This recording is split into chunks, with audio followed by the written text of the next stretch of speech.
Look around and you were crossing the street. Took a breath and I walked up to you. Asked the darling, when can we meet? 'Cause now it's not too late.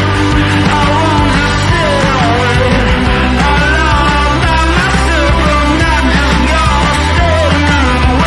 I wanna just decide what is to be my fate. Alone by myself, I'm not just gonna stay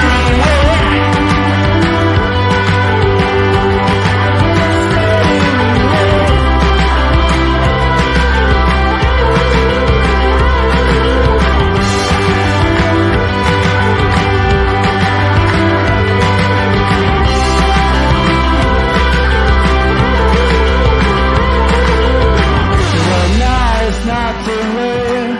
I won't just sit and wait. Alone all by myself, I'm not just gonna stay here and wait.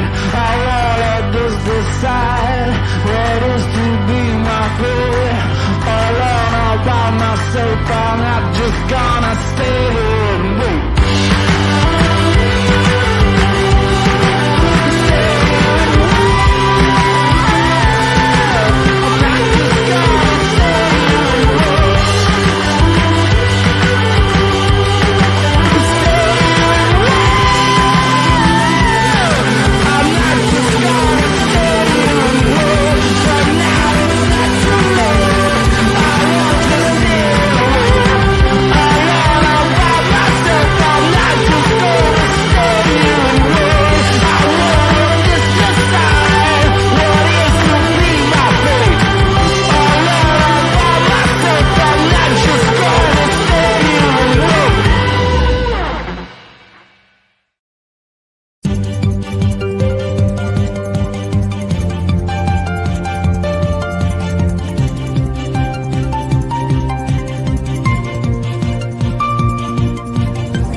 Welcome and good morning to everyone joining us tonight on Really Cool News.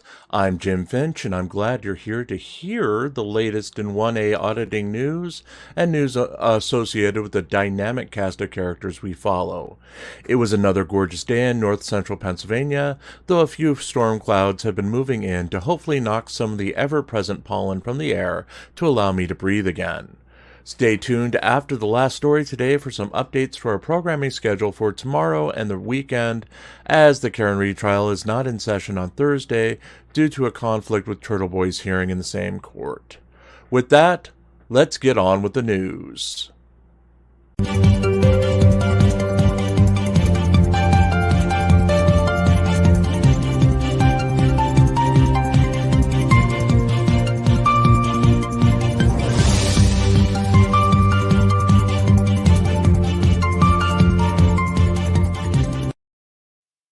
DeCastro gets rare GoFundMe tracking win. While Jose Chili DeCastro was called out on all fronts on Tuesday, a single bright spot emerged in his life as his legal aid fund, donation fund, Help People Fund, received donations for first time in nearly a week.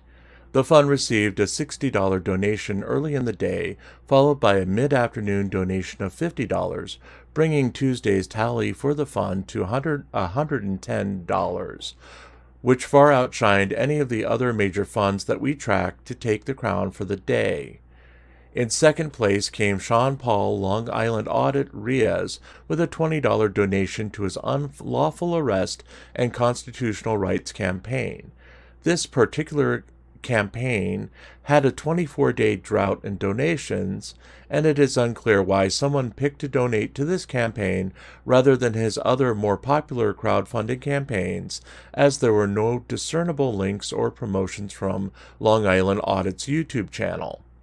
Turning back to DeCastro's victory for the day, it was indeed a huge win for DeCastro's fundraising campaigns to be noticed, as again no links were shared, and DeCastro received a huge amount of negative press on Tuesday. Starting off the day, Brian hears the deal Young's controversial interview with Paul Unslave saw Young come close to fully denouncing DeCastro as the pair insulted and degraded him in the 10-minute produced video released to Young's main channel. Patrick J. Darcy joined in the drubbing of DeCastro with a response to DeCastro's threats from Monday. Darcy held nothing back in addressing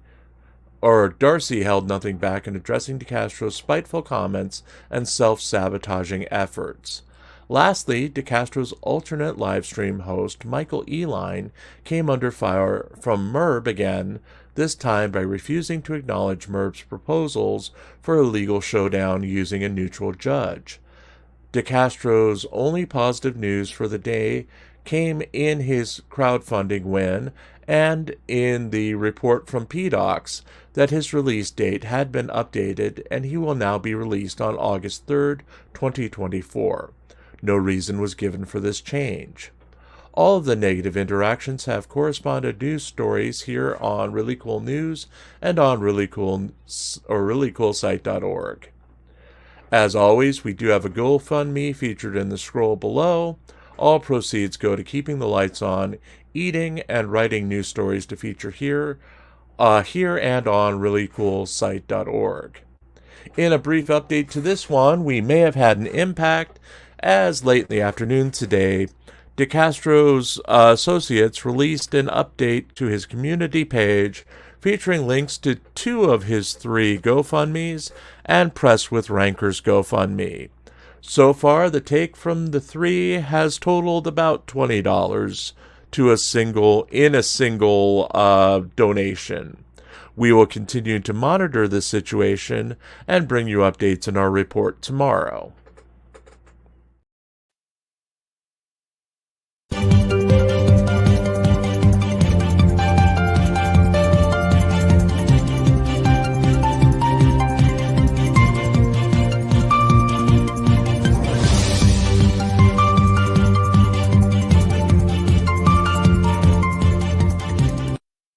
Merb challenges Eline to lawyer off. After refusing a proposed debate on attorney Michael Eline's YouTube channel, attorney and YouTuber Merb challenged Eline to what fans are calling a lawyer-off challenge between the two men on Tuesday, with a $20,000 reward to be split between the winner and a neutral party. Merb made the challenge following days of bantering between the men on their respective channels, with Merb apparently getting the upper hand on Eline with his greater knowledge of the law. Eline's counter of holding a biker fundraiser to benefit the military raised more questions than answers over the weekend, as the exact attendance figures to Eline's military fundraiser have been in dispute. Under Merb's proposal, the 2 attorneys will each put up $10,000, with a portion of the combined $20,000 going to the hiring of a neutral retired judge who will oversee the competition and hold the remaining money after his fee. Eline will pick the state of origin of the neutral judge from either Texas, California, or Nevada, while Merb will be responsible for hiring the judge following Eline's state selection. Both men will then write a legal brief on the same topic and submit it to the judge at the same time. 1 week later, both men will submit the rebuttal of the other man's argument. The following week, the judge will reveal which man presented the better case and will award that man the remainder of the money, minus the fee for judging the contest, roughly $5,000. Merb made his challenge to Eline on his YouTube channel on Tuesday afternoon, followed by a reminder video posted to his challenge Tuesday night, as Eline had ignored Merb's challenge in a then live broadcast. The California-based attorney also questioned Eline's claims of settling cases for a career total of over $150 million, as Eline would have pocketed at least $50 million from those settlements and could clearly afford the $10,000 wager between the men. Merb also warned Eline that his military service was still in question and that he should send the proposed copy of his DD-214 to Stone Vet immediately to prove his military service. Eline has not responded to Merb's challenge as of press time.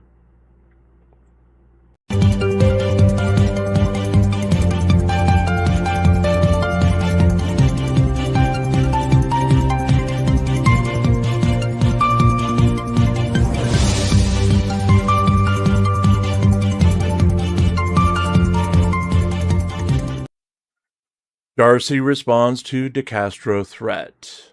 Attorney Patrick J. Darcy responded to recent threats by Jose Chili DeCastro on Tuesday in a new video reminding DeCastro that he had been a neutral party, but serves as a defamation attorney by trade and would not hesitate to defend himself legally from DeCastro's slanderous remarks. Darcy was responding to DeCastro's most recently released statement from jail over the weekend, in which he did not name Darcy directly, but did allude to the attorney as being more concerned with clicks and views than the interest of those he represented. DeCastro went on to claim that men in suits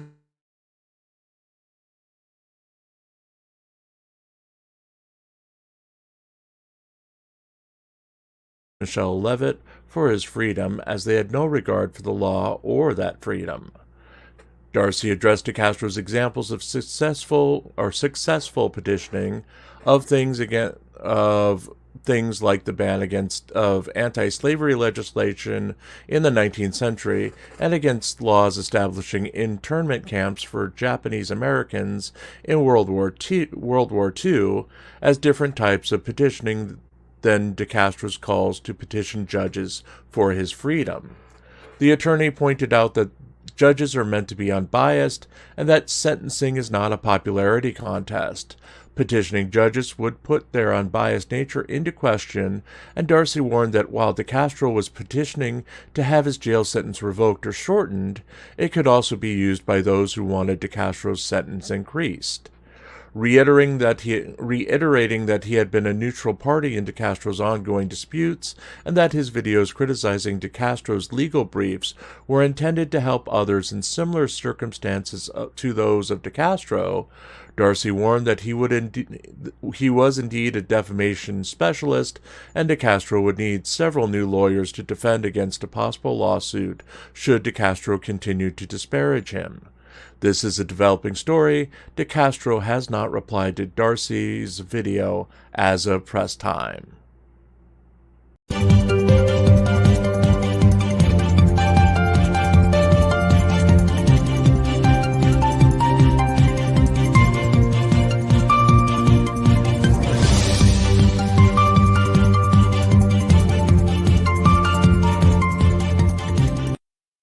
Merb challenges Eline to lawyer off. After refusing a proposed debate on attorney Michael Eline's YouTube channel, Sorry, folks, hit that one twice. Let's do this next one.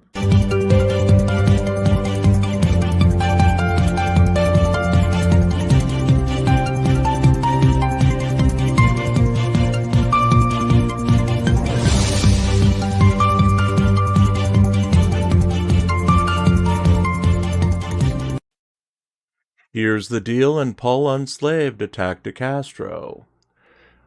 Tuesday saw a move that all but confirms the recent split between Brian Here's the Deal Young and Jose Chili DeCastro, as Young released a produced video on his channel featuring an interview with Paul Unslaved that painted DeCastro in a negative light. The reported trouble between DeCastro and Young started shortly after Young took over live hosting duties on DeCastro's channel after DeCastro's March sentencing to the Clark County Detention Center. Young received immediate negative criticism from DeCastro's fans, as he was far less entertaining than DeCastro as a host and failed to promote DeCastro's crowdsourcing campaigns and product lines. Young's performance as live host for DeCastro saw a slight bump in DeCastro's initial following, but has seen huge drops in viewership since assuming the live hosting role on DeCastro's channel. Young's more laid-back style has not resonated with DeCastro's fans and has apparently turned off DeCastro's critics to the point that even the hate watchers will not tune into Young's live streams on the channel. DeCastro attempted to correct his channel's performance issues by recruiting more flamboyant YouTuber Michael Eline to join as an alternate host to Young in early April. Eline also floundered in the role, as he and Young both either refused to or are incapable of promoting DeCastro's products and GoFundMe campaigns and entertaining DeCastro's live audience at the same time. It has been over a week since Young appeared on DeCastro's channel, and Tuesday's interview with Paul Unslaved seemed like a declaration of Young's negative feelings towards DeCastro's legal maneuvering since his incarceration. Young expressed agreement with Paul Unslaved's assessment that DeCastro could no longer claim to be a constitutional law scholar, as he proved his lack of knowledge of the law by hiring attorneys to handle his ongoing criminal and legal matters. Paul Enslaved was particularly critical of DeCastro's poor attitude about being incarcerated, noting that DeCastro's alleged whining about his circumstances made him come off less than the alpha he portrays in his live streams and more like a follower. Both Paul Enslaved and Young commented that it did not matter if Justice of the Peace Ann Zimmerman had been married to a police officer, because she judged DeCastro's character and found him wanting. The men apparently agreed with Zimmerman's summation of DeCastro's character in the video and suggested that DeCastro stop whining about his circumstances and accept his fate like a man. This was the first observed negative statement by Young, who edited the interview with Paul Enslaved into a 10-minute produced video and apparently confirmed the growing rift between Young and DeCastro.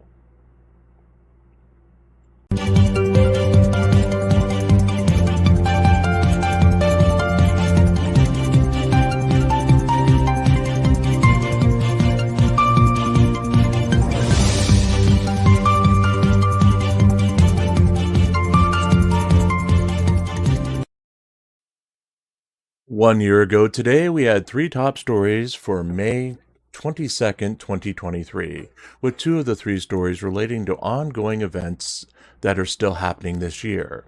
First up, Jose Chili DeCastro and sidekick Floyd Wallace visited the Internal Affairs Unit of the Las Vegas Metro Police Department.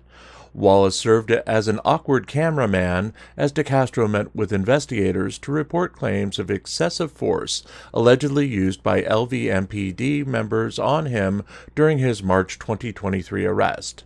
During this interaction, DeCastro wrongly described injuries to his left hand that did not correspond to injuries he suffered to his ulnar nerve. The officers took DeCastro's verbal statement and referred him to the Citizen Review Board to continue his claims against officers who were involved in his arrest. Our second story from the day, from this day last year, featured YouTuber Akira Amanda, whose husband had been convicted of attempted sexual battery on an underage person. Amanda had reportedly lashed out at those who reported the story, hitting Frauditor Troll with copyright strikes for his reporting. She has later separated from her husband, finding lasting love with another fellow auditor. Lastly, Kate Peter live-streamed exactly 1 year ago today about Aidan Turtleboy Kearney's growing involvement in the Karen Reed murder trial.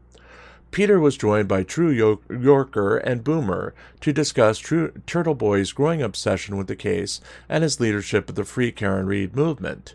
Today, Turtleboy is still a featured player in the defense of Reed, but is facing multiple felony charges for alleged witness intimidation done during his time as leader of that organization. That's it for 1 year ago today, folks. Tune in tomorrow for more blasts from the past, right here on Really Cool News.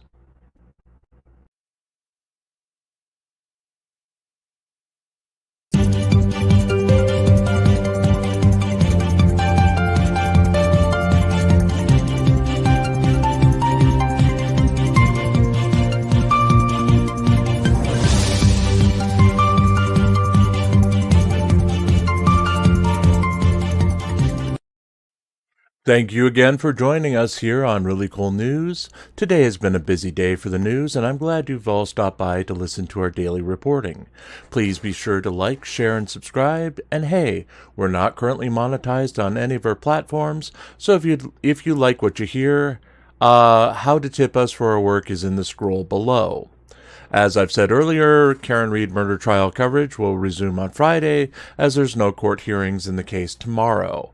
We will be tentatively scheduling lives for both Turtleboy's motion hearing for his felony witness intimidation charges tomorrow tomorrow afternoon, along with the tentative live stream of Chile de Castro's motion hearing tomorrow morning. If we get links to either event, we'll go ahead and hold the live streams. If not, we may briefly still go live and report what we do know. Tomorrow night, we'll be holding an 8 p.m. Eastern, 7 p.m. where it counts, 6 p.m. Mountain, and 5 p.m. Pacific live stream going over general news topics. Then again, we'll have our normal newscast at 6 p.m. Eastern every night for the foreseeable future. Karen Reed coverage again will return Friday morning at 8:55 p.m. Eastern, so please join us for that. And with that, I hope you have a great rest of your night, and thank you again for supporting Really Cool News.